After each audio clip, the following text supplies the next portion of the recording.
आप कहां जाओगे? बहुत चिल्ला रहे हो, और इतना मत चिल्लाओ। जिस दिन गिनती होगी 20 तारीख आने दो। अभी तो मैंने 7 दिन का कहा था, आज 7 दिन का रिजल्ट है। आप रिजल्ट है नोट कर लेना अपने पेपर पर, पत्रकार भाइयों रिकॉर्ड कर लेना। 20 तारीख आने दो, एक तरफा चुनाव ओम प्रकाश राजभर करा करके दिखाऊंगा। मान्यवर कांशीराम जी की विचारधारा पर कांशीराम जी ने कहा था कि समाज की भलाई के लिए जहां अवसर मिले उसका लाभ उठाओ।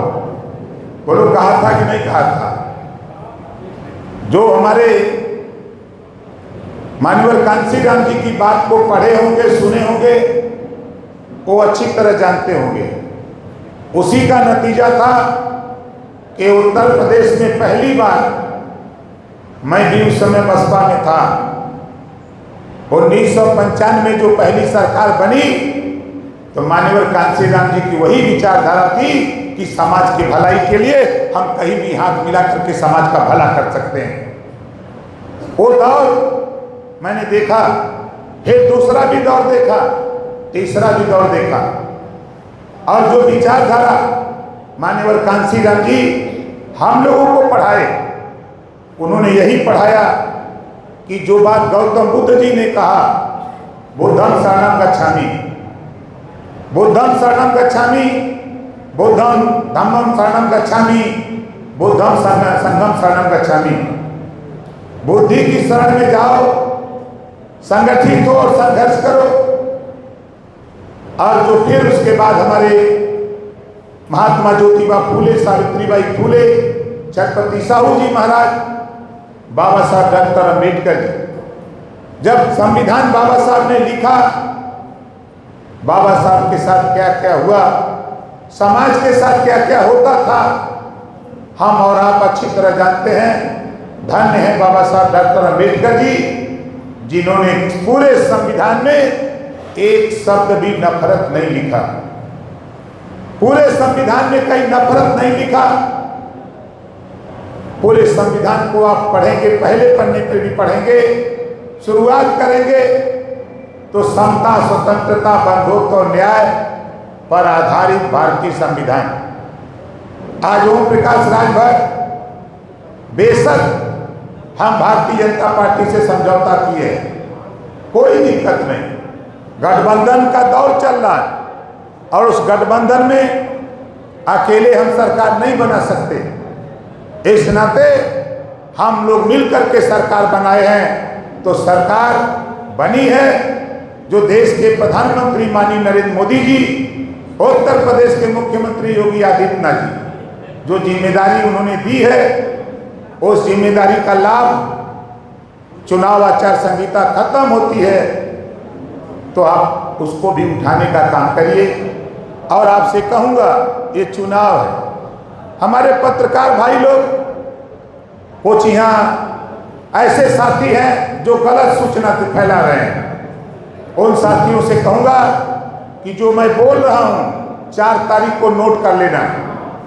जो मैं बोल रहा हूँ 4 तारीख को नोट कर लेना। हम जहाँ रहते हैं रसड़ा, घोसी की एक विधानसभा है रसड़ा, रसड़ा में समाजवादी पार्टी 30,000 से ज्यादा वोट पाने वाली नहीं है। पता कर लेना, रिजल्ट आएगा देख लेना। बहुजन समाज पार्टी वहां 55,000 वोट पाएगी। कहां सपा रसड़ा में लड़ाई में ले चलता हूं मधुबन। मधुबन में बीजेपी 80,000 समथिंग वोट पाई थी। मौर्या कैंडिडेट था, आज नहीं है।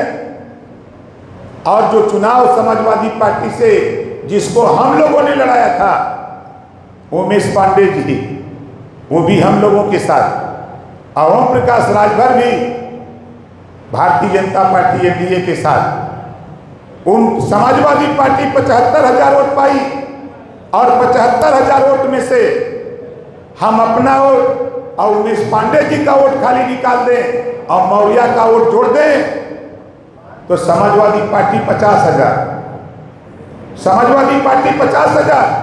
ये बोल रहे हैं कि हम जीत रहे हैं। आपसे तो बढ़िया वोट 76,000 वोट मधुबन में बहुजन समाज पार्टी पाएगी, नोट कर लेना, आप उसे पीछे खड़े रहोगे। कहां लड़ाई लड़ते हो, कहां जीतने का दावा करते हो? ये ओम प्रकाश राजभर, आता हूं मऊ सदर। इसी मऊ सदर में भारतीय जनता पार्टी अलायंस से हम लोगों ने चुनाव लड़ा था। 86,000 वोट, 89,000 वोट हम लोग पाए थे और बहुजन समाज पार्टी 96,000 वोट पाई थी। भूल गए वो दिन? समाजवादी पार्टी कहां खड़ी थी? आज लड़ाई की बात सपा करती है।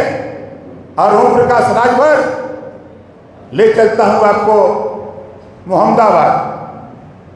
मोहम्मदाबाद बहुत उछल रहे हैं, इनको पता नहीं कि ओम प्रकाश राजभर कहां कहां अपनी कील काटी सही कर रहा है। और आप देखिएगा, समाजवादी पार्टी को मोहम्मदाबाद में जिताने वाला अगर कोई है तो ओम प्रकाश राजभर, हराने वाला भी कोई है तो ओम प्रकाश राजभर है। ले चलता हूं, आप चलो घोसी। बहुत उछल रहे हैं घोसी ना। लाख मुसीबत के बाद भी हम लोग 82,000 वोट पाए थे। अब तो मुसीबत खत्म हो गई, अब तो 1 लाख पाएंगे। आप कहां जाओगे? बहुत चिल्ला रहे हो, और इतना मत चिल्लाओ। जिस दिन गिनती होगी 20 तारीख आने दो। अभी तो मैंने 7 दिन का कहा था, आज 7 दिन का रिजल्ट है। आप रिजल्ट है नोट कर लेना अपने पेपर पर, पत्रकार भाइयों रिकॉर्ड कर लेना। 20 तारीख आने दो, एक तरफा चुनाव ओम प्रकाश राजभर करा करके दिखाऊंगा।